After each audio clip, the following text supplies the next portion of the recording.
नमस्कार, खबर उत्तराखंड में आपका स्वागत है। मैं हूं राहुल चौहान। खबरों बढ़ने से पहले एक नजर आज की अहम सुर्खियों पर।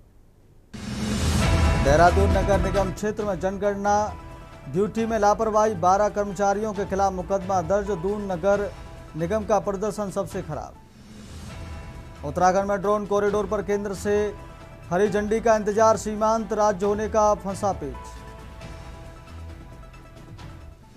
उत्तराखंड में अनियमितताएं मिलने पर 23 मदरसों की रोकी सरकारी सहायता राशि, 10 संचालकों ने दिया बंदी का नोटिस। उत्तराखंड में ऊधम सिंह नगर में हरियाणा पुलिस के एएसआई पर कार चढ़ाने का प्रयास, बोनट पर चढ़कर बचाई जान। देहरादून में गैस सिलेंडर डिलीवरी में देरी से भड़के उपभोक्ता, अनिकेत एजेंसी पर किया हंगामा। उत्तराखंड भाजपा महिला मोर्चा का ऐलान, 3 दिन प्रदेश भर में विपक्षी दलों का किया जाएगा पुतला दहन। आप देख रहे हैं के न्यूज़, खबरों का सारथी। सीधे चलते खबरों के विस्तार में।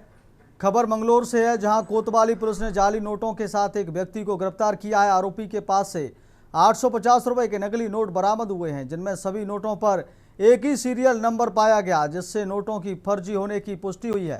पुलिस के अनुसार मुखबिर से सूचना मिली थी कि मुंडलाना निवासी अल्ताफ उर्फ इल्ताफ ने मुंडलाना रोड स्थित एक पेट्रोल पंप पर 100 रुपए का नकली नोट देकर पेट्रोल भरवाने की कोशिश की थी। सूचना के आधार पर पुलिस ने अकबरपुर शिखर रोड स्थित नए स्विमिंग पूल के पास घेराबंदी की। पुलिस को देख आरोपी भागने लगा, लेकिन टीम ने उसे मौके पर ही पकड़ लिया।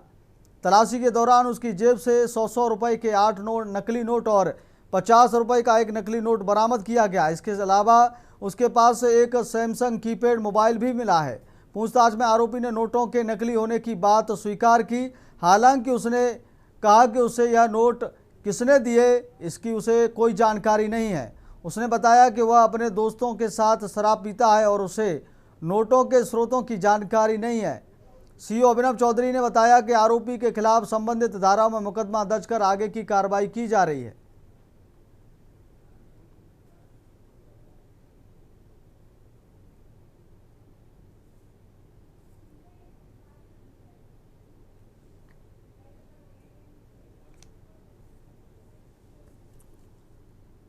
कल जो अकबरपुर पेट्रोल पंप है उसके द्वारा बताया गया कि एक अभियुक्त जिसका नाम अल्ताफ है, जो कोतवाली मंगलोर का ही रहने वाला है, उसके द्वारा कुछ 9 नकली नोट, जिसमें कुछ 100 और 50 के नोट थे, वो पेट्रोल पंप पे चलाने के एवज में दिए गए। उसमें तो उनको अगर शक हुआ तो उनको शक के बाद में उन्होंने पुलिस को बुलाया और पुलिस के में बुलाने के बाद जांच पड़ताल के बाद उसमें मुकदमा दर्ज किया गया। और वो उसमें जो है फिर पूरी ट्रेल का हम लोग पता लगाने की कोशिश करेंगे कि ये नकली नोट कहाँ से आए, कौन लोग इनको देने वाले थे, कोई ऐसा कोई गिरोह या कोई ऐसा कोई जो कोई बाहर का गैंग है वो काम तो नहीं कर रहा है। तो इसमें विवेचना प्रचलित है।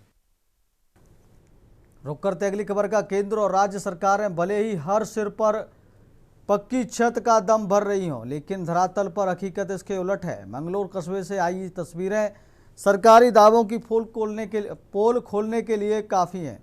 यहाँ एक मजदूर परिवार आज भी टूटी हुई कच्ची छत और अभावों के बीच जिंदगी गुजारने के लिए मजबूर है, जबकि सिस्टम की फाइलें रसूखदारों की चौखट पर मेहरबान नजर आ रही हैं। मंगलोर के एक मजदूर परिवार की व्यथा सुनकर रूह कांप जाती है। कच्ची छत होने के कारण मामूली बारिश भी इस परिवार की किसी आपत से कम नहीं होती। जब पूरी दुनिया सोती है, तब बारिश के पानी से बचने के लिए यह परिवार मासूम बच्चों के साथ पूरी रात जाग कर काटता है।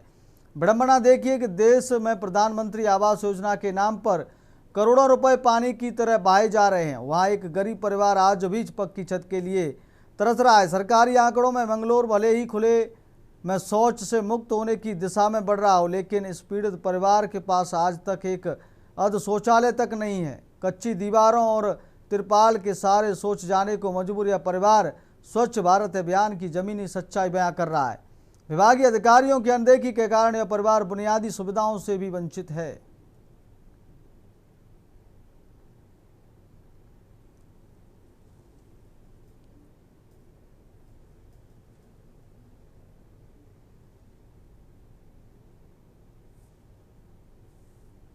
और हमने नगरपालिका में भरा था, वे भी वापिस हो गया, भरे और कैंसिल कर दें। और क्या करें लारे लगा दिए, कभी कुछ कभी कुछ। सबके बने, हमारे बनते नहीं हैंगे। अब बताओ, हम तो भर भर के परेशान हो गए, कागजों में पैसे लगावे, कोई भी नहीं सुनता, ना राशन कार्ड को कोई सुनिया, ना कोई कुछ सुने। जी हम तो अब 3 बार डाले गए, हमारे ऑनलाइन भी चढ़ गए थे और फिर वापसी हो गए। हमारे लिए कोई सुविधा ना, हमारा राशन कार्ड है जी, 15-16 साल हमारे शादी को हो गए और हमें तो कुछ भी नहीं, ना कोई सुविधा मिलती सरकार से। सरकार तो पक्के मकान बना रही है। पक्के मकान बना रही है, हमें बनाओ कहाँ बना के दे देगी, कभी बनाओ मान ले, कभी कोई पैसा मान ले, कभी कोई मान ले जी। पिछली बार जो हुआ तो होल्ड की रसीद को जाता काम, उनका जो आप मकान देखा भी आपने, उनका मकान जो है मैं पिछली बार भी ऑनलाइन करा दिया था। वो पिछली बार किसी को कारण किसी को उन्होंने रिजेक्ट कर दिया। अब की बार समस्या क्या है, बैन होगी। हमने भी बोर्ड हुआ था, हमने बोर्ड में भी मुद्दा उठाया, सर यहाँ जो गरीब आदमी उन्हें तो लाभ मिल नहीं रहा, जिनके पास प्लॉट दे रखे उन्हें लाभ मिल रहा। जो गरीब आदमी जो हमें चाह रहे कि उसमें बैनर में हटा के रसीद से किया जाए। सैंक्शन हो रहे हैं, ऐसा कुछ सरकारी डॉक्यूमेंट होते हैं जो पूरे करने पड़ते हैं प्रधानमंत्री आवास योजना के अंतर्गत। उसमें क्या है, पहले जो मकान सैंक्शन हुए वो हाउस टैक्स की रसीद से सैंक्शन हो गए थे। अब गवर्नमेंट ने हाउस टैक्स की रसीद को मना कर दिया। अब डॉक्यूमेंट चाहिए या तो रजिस्टर्ड बैनामा हो। रुक करते अगली खबर का खबर देहरादून से, जहां Shyam metallics and energy limited ने देहरादून में अपने premium SEL tiger roofing seats को लॉन्च करते हुए उत्तराखंड बाजार में अपने विस्तार की घोषणा की है। कंपनी ने इस अवसर पर SEL टाइगर रॉयल और एलिट नाम से 3 नए रूफिंग प्रोडक्ट्स पेश किए, जिन्हें खासतौर पर उत्तराखंड की जलवायु और पहाड़ी क्षेत्रों की परिस्थितियों को ध्यान में रखकर डिजाइन किया गया है। लॉन्च कार्यक्रम में आर्किटेक्ट्स, डीलर्स, कॉन्ट्रैक्टर्स और इंडस्ट्री से जुड़े कई विशेषज्ञ शामिल हुए। कार्यक्रम के दौरान कंपनी के CEO निर्मल उदय ने कहा कि उत्तराखंड उनके लिए एक महत्वपूर्ण और तेजी से बढ़ता हुआ बाजार है। उन्होंने बताया कि SEL टाइगर रेंज मजबूत, टिकाऊ और आकर्षक रूफिंग समाधान प्रदान करने के उद्देश्य से तैयार की गई है। कंपनी ने यह भी बताया कि वह प्रिंट, डिजिटल और ग्राउंड एक्टिविटी के माध्यम से ब्रांड की पहुंच को बढ़ाने पर फोकस कर रही है। साथ ही डीलर और डिस्ट्रीब्यूटर्स नेटवर्क को मजबूत करने की रणनीति पर काम किया जा रहा है, ताकि उत्पाद अधिक से अधिक ग्राहकों तक आसानी से पहुंच सके।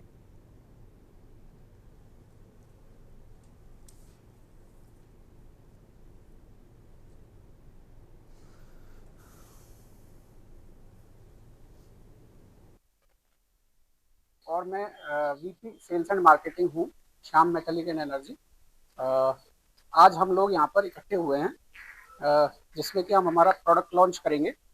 वैसे तो मार्केट में लगभग 6 महीने से प्रोडक्ट आ रहा है, 8 महीने से, बट आज हम लोगों ने सोचा कि कैसे जो है हम बाकी सारे डीलर्स के साथ में जो हमारे साथ कनेक्टेड हैं उनके साथ कैसे हम जुड़ सकते हैं और उनका फीडबैक और सजेशंस ले सकते हैं।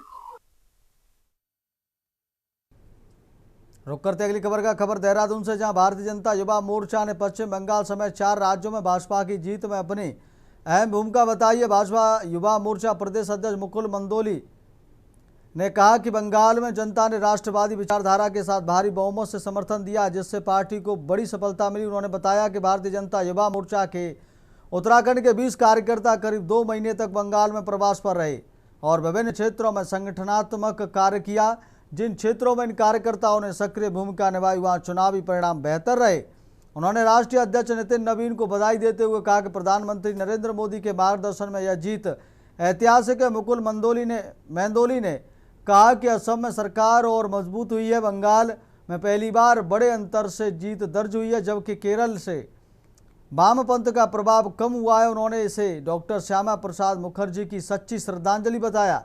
वहीं बंगाल में प्रचार से लौटे कार्यकर्ता रोशन ने मुख्यमंत्री पुष्कर सिंह धामी और संगठन का आभार जताया। उन्होंने कहा कि वर्षों से चले आ रहे राजनीतिक संघर्ष के बीच भाजपा कार्यकर्ताओं ने कठिन परिस्थितियों में भी कार्य किया, जिसमें कई कार्यकर्ताओं ने बलिदान भी दिया।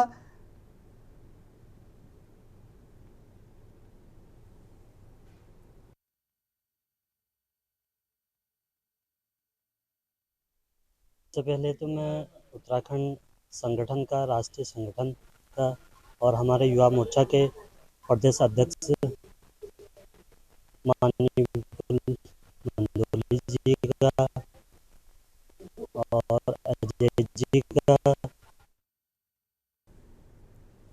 करते अगली खबर का खबर देहरादून से, जहां सहस्त्रधारा क्षेत्र में मदद के बहाने एक इंजीनियर युवक के साथ लूट और मारपीट की सनसनीखेज वारदात सामने आई है। पीड़ित आकाश, जो पेशे से इंजीनियर बताया जा रहा है, ने आरोप लगाया कि देर रात घर लौटते समय कुछ युवकों ने उसका स्कूटर रुकवाया और मदद मांगने लगे।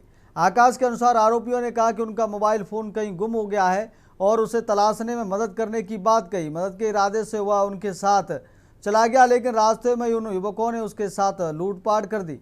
पीड़ित ने बताया कि बदमाश उसका बैग और 2 मोबाइल फोन छीनकर फरार हो गए।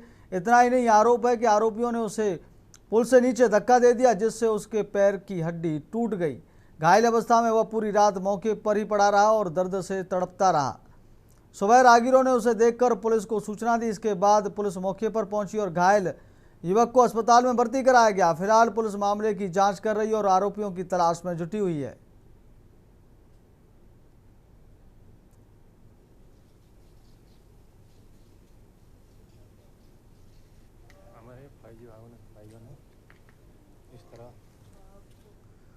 रुक करते अगली खबर का खबर देहरादून से, जहां उत्तराखंड भाजपा के आंतरिक सर्वे में 8 मौजूदा विधायकों का प्रदर्शन उम्मीद के अनुरूप नहीं पाया गया है। पार्टी संगठन ने इन विधायकों को अपने अपने क्षेत्रों में सक्रियता बढ़ाने के निर्देश दिए हैं। आगामी विधानसभा चुनाव को देखते हुए पार्टी फीडबैक और ग्राउंड रिपोर्ट के आधार पर रणनीति तैयार कर रही है।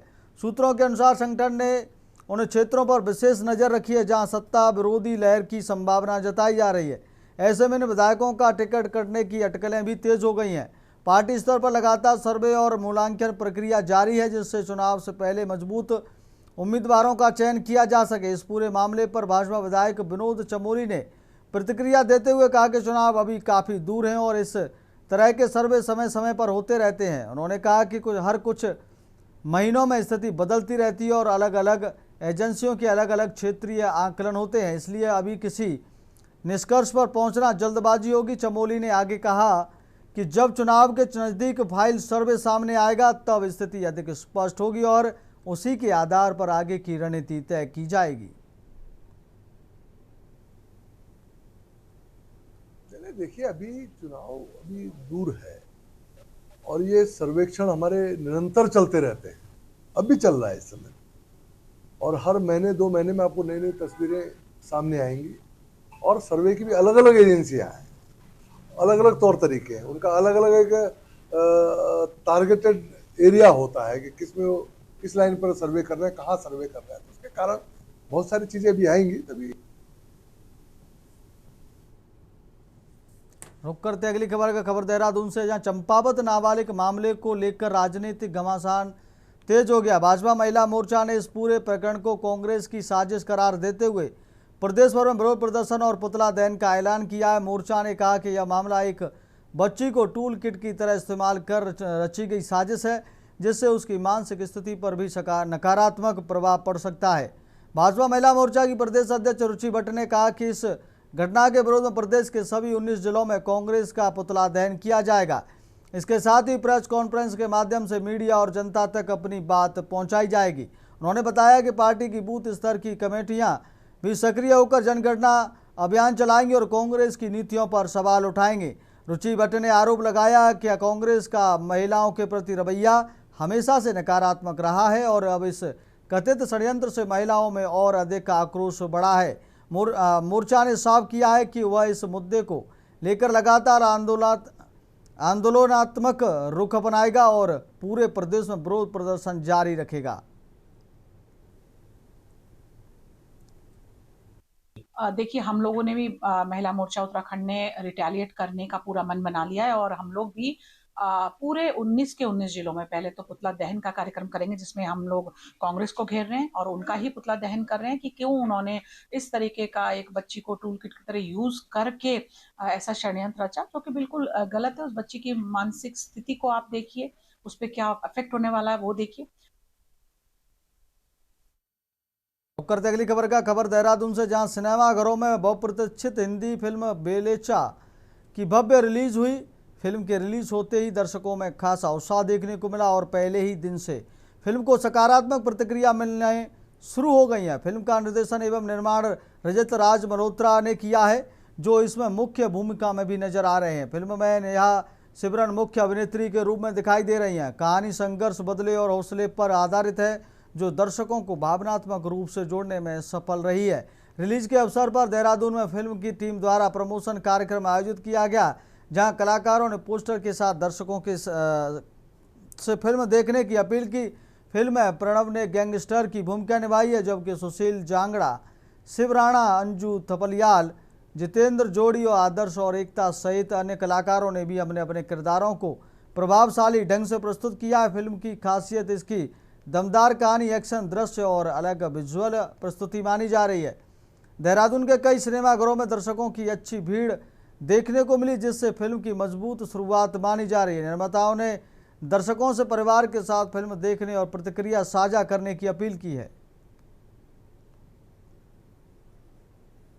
ये प्रोडक्शन हाउस भी मेरा ही है, रजत राज फिल्म प्रोडक्शन, और इसमें काफ़ी नए चेहरे लॉन्च किए हैं हमने। और 2 अप्रैल को movie already 2 weeks Delhi, UP और नोएडा, गुड़गांव में ऑलरेडी हिट हो चुकी है, रिलीज हो चुकी है 12 स्क्रीन्स में। तो आज हम लोग देहरादून में आए हैं, तो काफ़ी अच्छा एनवायरनमेंट है। रुक करते अगली खबर का। उत्तराखंड राज्य की सियासत में मुख्यमंत्री धामी ने अपने अब तक के कार्यकाल के दौरान कई ऐतिहासिक निर्णय लिए हैं, जिनकी न केवल प्रदेश में बल्कि देश विदेश में भी प्रशंसा की जा रही है। प्रदेश की स्वास्थ्य, रोजगार, कनेक्टिविटी, जल जीवन और शिक्षा जैसे सभी क्षेत्रों में कार्य कर मुख्यमंत्री धामी ने विकसित उत्तराखंड के लक्ष्य के साथ 4 साल बेमिसाल के रूप में अपने कार्यकाल को चिन्हित किया है। वहीं जहां एक और धामी सरकार के 4 साल से अधिक कार्यकाल का समय बीतता जा रहा है, तो दूसरी ओर मुख्यमंत्री धामी द्वारा ऐतिहासिक निर्णय लेने का सिलसिला भी गति से चल रहा है। मुख्यमंत्री पुष्कर सिंह धामी के नेतृत्व में उत्तराखंड सरकार ने एक और ऐतिहासिक निर्णय लिया।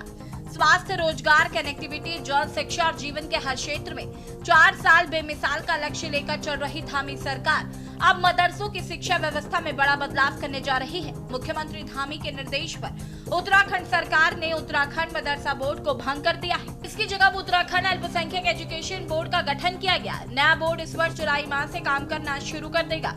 वहीं विपक्ष इस विषय पर अपनी नाराजगी जाहिर करता दिखाई दे रहा है। विपक्ष का मानना है कि आरएसएस के दबाव में मुस्लिम विरोधी फैसले लेकर योगी आदित्यनाथ से आगे निकलने की होड़ में अब मदरसा बोर्ड भंग करने का निर्णय लिया गया।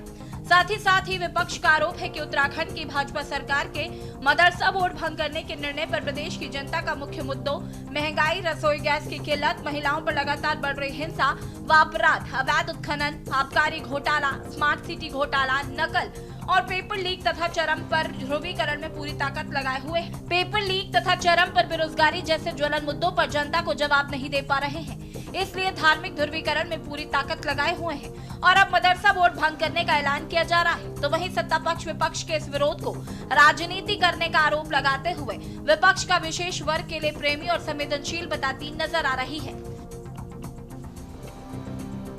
शिक्षा का अधिकार मिले, हमने राज्य में एक और ऐतिहासिक निर्णय लेते हुए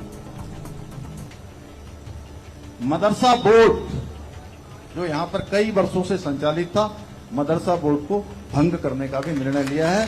इस बार के 2026 जुलाई से राज्य के अंदर जितने भी इस प्रकार के मदरसे हमारे यहां संचालित होते हैं, उन मदरसों में अब जो उत्तराखंड शिक्षा बोर्ड के द्वारा निर्धारित पाठ्यक्रम है, उसी पाठ्यक्रम को पढ़ाया जाएगा। अन्यथा जिन मदरसों में नहीं पढ़ाया जाएगा वो मदरसों को बंद कर। देखिए, हमारे मदरसों को मदरसा बोर्ड को समकक्षता हासिल है और मदरसा बोर्ड एक तरह से यानी सत्ता विहीन था। उनके प्रमाण पत्रों की कोई वैल्यू नहीं थी, तो कागज के टुकड़े थे। आज माननीय मुख्यमंत्री पुष्कर सिंह धामी ने इतना बड़ा ये निर्णय लिया है कि उन्हें राज्य बोर्ड के सिलेबस से रिलेटेड करके उन्हें सीधा वो प्रमाण पत्र मिलेगा जो अन्य पाठशालाओं में पढ़ने वाले बच्चों को मिलता है। ये तो एक बहुत बड़ा कदम, इसका क्रांतिकारी कदम है और इसे मैं माइनॉरिटीज के तमाम लोगों से कहना चाहूंगा कि ये जो प्राधिकरण माननीय आया है, कई बार बोल चुका हूँ, कई बार इस पर हमने अपना नजरिया रख दिया है। मैं ये समझता हूँ कि सरकार को हस्तक्षेप उन क्षेत्रों में करना चाहिए जहां आवश्यकता हो। सरकार को बताना चाहिए कि इसमें हस्तक्षेप करने के बाद वो किस तरह से जिन बच्चों को इन जगहों पर तालीमें मिलती हैं उनको कैसे और बेहतर तालीमें दे सकते हैं, इस पर सरकार को कहना चाहिए। मैं ये समझता हूँ कि सरकार ये सब काम राजनीतिक दृष्टि से कर रही है। लगता है कि इमरजेंसी बटन पर मुख्यमंत्री पुष्कर सिंह धामी ने चुनावी वर्ष में दबा दिया है बटन, और वो इसलिए क्योंकि हिंदू मुस्लिम के अलावा इनकी राजनीति का कोई आधार नहीं है। ये हारे हुए विधायक और जबरदस्ती चंपावत से जिताए गए, जहां पर इस वक्त एक गैंग रेप का मामला सामने आया, जिसको दबाने की कोशिश में लगी है पूरी भारतीय जनता पार्टी, पूरा सिस्टम। मुख्यमंत्री धामी के मदरसा शिक्षा बोर्ड को खत्म करने के फैसले ने राजनीतिक तूल भी पकड़ लिया है। उत्तराखंड शिक्षा बोर्ड द्वारा निर्धारित पाठ्यक्रम लागू किया जाएगा। साथ ही उत्तराखंड में हजारों वक्फ संपत्तियां सरकार की रडार पर आ गई हैं। धामी सरकार ने साफ संकेत दिए हैं कि जो संपत्तियां तय समय पर उम्मीद पोर्टल पर दर्ज नहीं होंगी, उन्हें अवैध कब्जा मानते हुए सरकार अपने अधीन ले सकती है। शम्स से कहा कि सीएम धामी सख्त है और जल्द ही धामी सरकार का बुलडोजर अवैध कब्जेदारों पर गरजने भी वाला है। विपक्षी पार्टी के साथ कांग्रेस का कहना है कि चुनाव आने से पहले सरकार इस तरह के हथकंडे अपनाती है।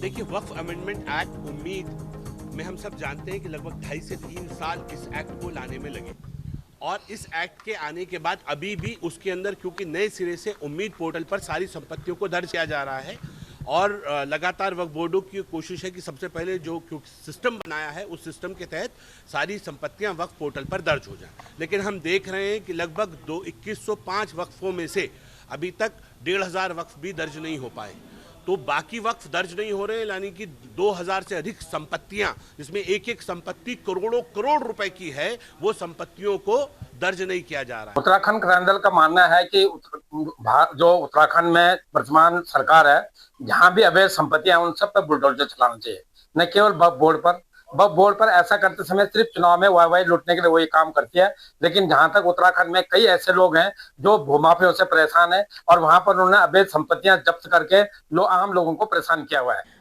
बड़ी मजाक की बात भारतीय जनता पार्टी की सरकार में होती है कि एक तरफ तो आपने कहा मदरसा बोर्ड हमने भंग कर दिया, माइनॉरिटी इंस्टीट्यूशंस जो बोर्ड है वो हम लेके आ गए हैं, उस बोर्ड के तहत जितने रजिस्टर्ड जो वैध मदरसा है उनमें उत्तराखंड बोर्ड के हिसाब से पढ़ाई होगी। बिल्कुल कराइए, लेकिन आप कह रहे हैं क्वालिटी एजुकेशन प्रोवाइड करेंगे, टेक्नोलॉजी नो हाउ जो उनको बताएंगे, टेक्नोलॉजी से जोड़ने का कार्य करेंगे। अरे भैया, जो आपके खुद के सरकारी स्कूल है उनकी स्थिति पर भी थोड़ा ध्यान दे दीजिए। जो अब तक आप चला रहे थे, मदरसा बोर्ड नहीं चला रहा था, उनकी स्थिति क्या है?